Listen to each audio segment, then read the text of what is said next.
Thanks. That was both of those were really fantastic talks. I think we have time for just a couple of questions.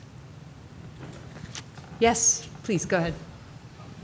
I had a question for Sri, actually. I thought it was a very provocative talk, and I just wanted to ask, specifically talking about interventions to change behaviors or actions by providers, so the nudge unit is sort of acting in real time to try to incentivize or make changes in sort of multiple entities where you have practitioners in training, and presumably people who are about to enter that phase in different stages of that. And you're sort of capturing a snapshot and trying to enact an intervention.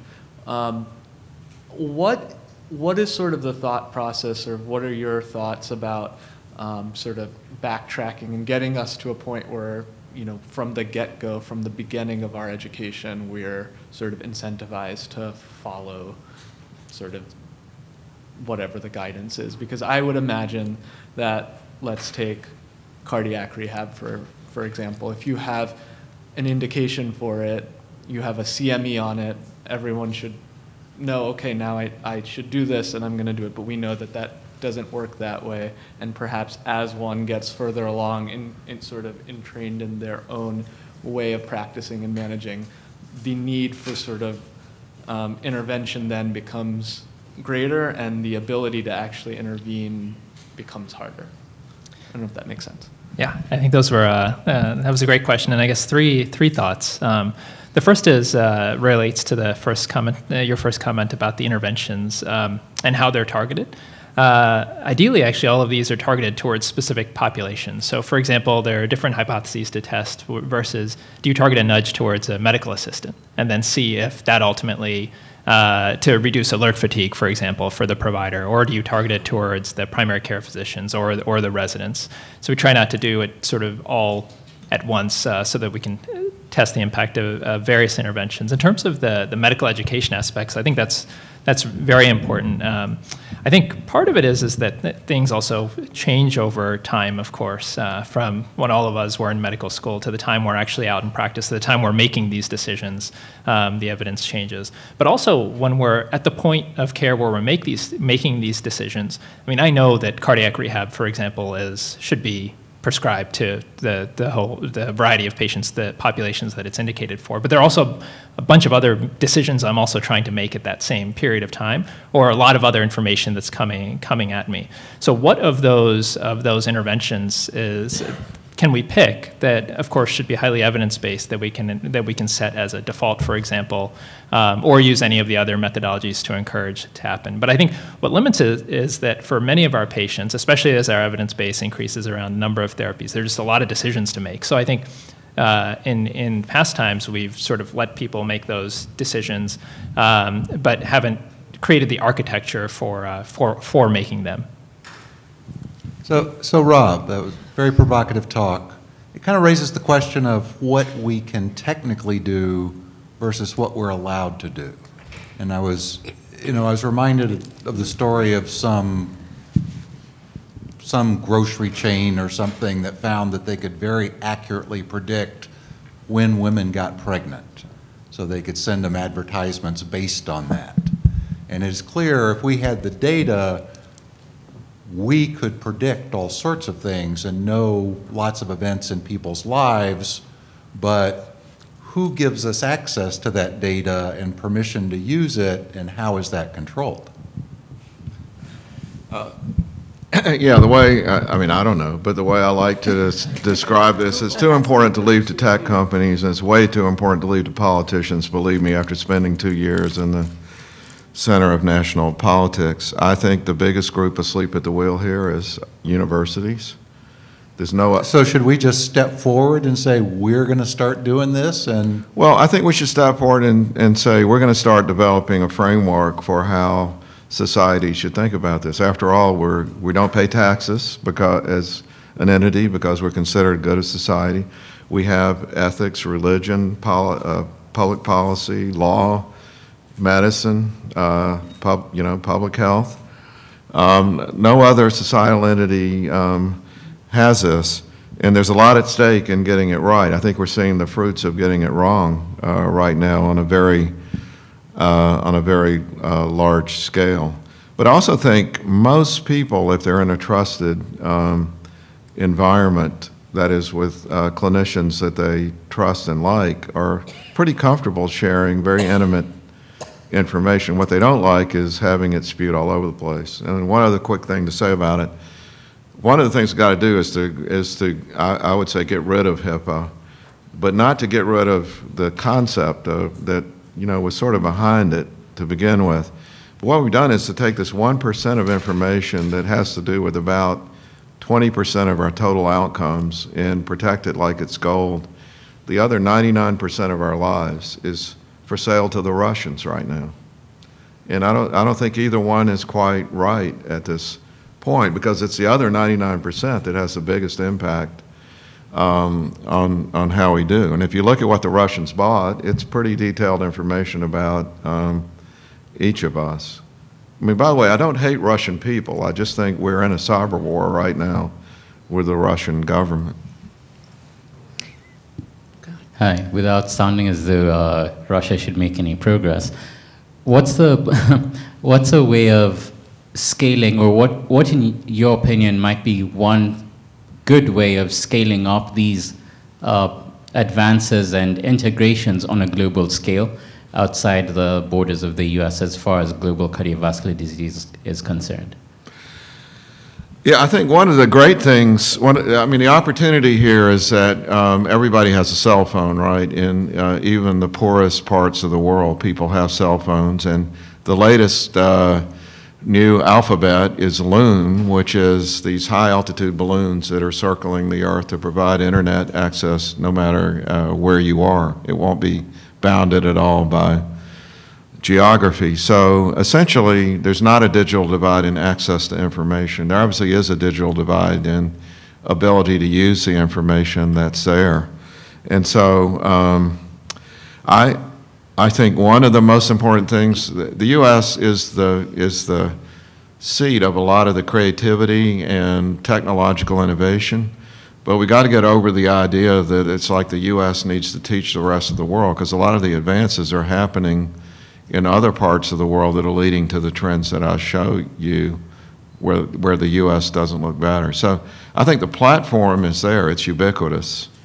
And we have to figure out how to adapt the platform to culture. But unless we do, I'm sorry I'm blanking on your name, but our Penn colleague here, unless we figure out how to scale what he's done, it's going to be hard to solve these problems. Because the point was made, behavioral interventions for doctors. Well, getting doctors to behave is a really important thing to do, but we're not going to solve cardiometabolic disease by people having to come to a doctor's office.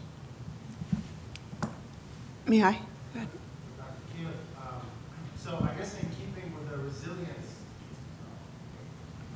keeping with the resilience theme of the symposium, one could argue that these the Russian bots attacks could be viewed as stressors to the way the U.S. health system is performing.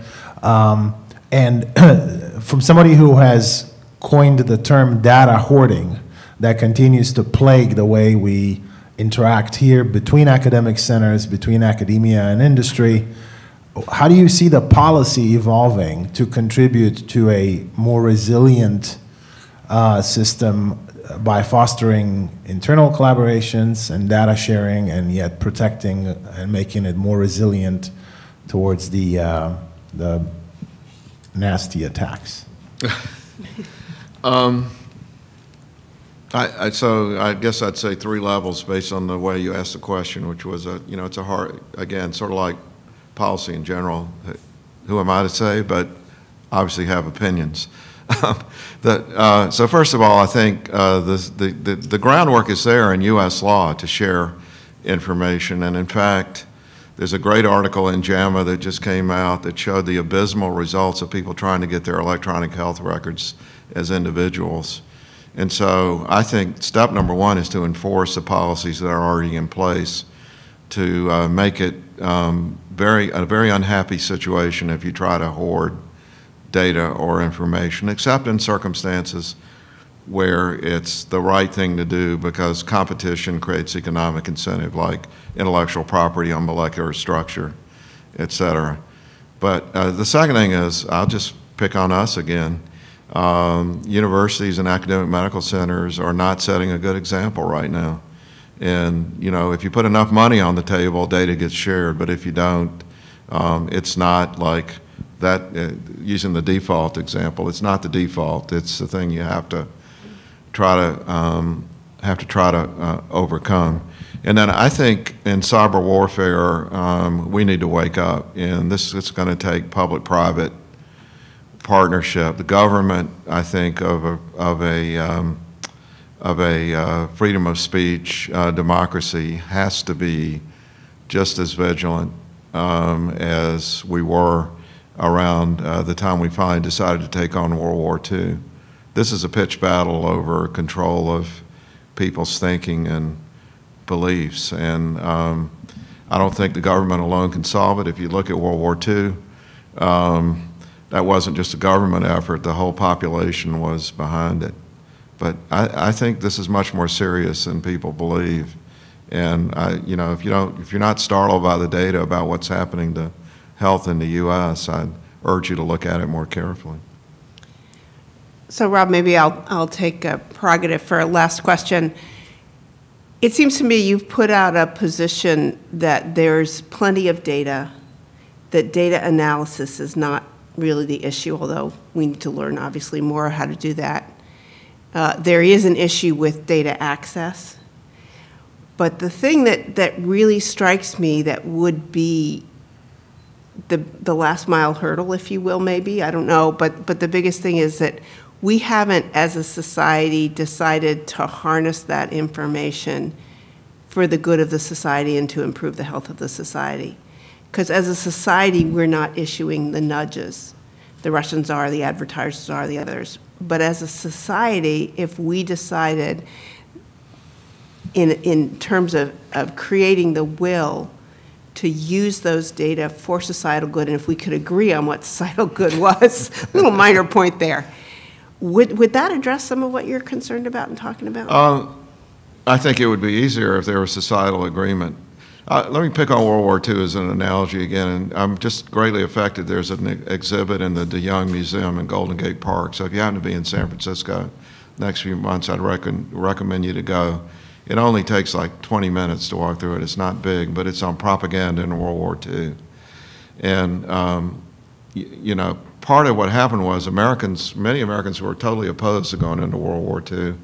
But once the decision got made, the onslaught of propaganda by the U.S. government to its own people, and the main purveyor, I just didn't know about this, was Walt Disney, and Mickey and Minnie Mouse were the main people that were helping the public get geared up to fight this war with Germany and Japan and to win it.